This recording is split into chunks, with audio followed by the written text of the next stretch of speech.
Job and work. Do you work or study? I work full-time at the moment.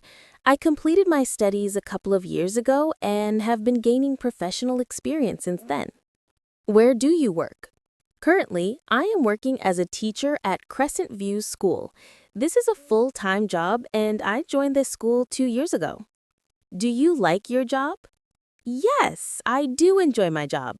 It allows me to use my creativity and marketing strategies, and I find it fulfilling to see the positive impact of our campaign's success. Is there anything you don't like about your job? Well, I really like being a teacher, but if I have to pick something I don't like, it would be the piles of paperwork.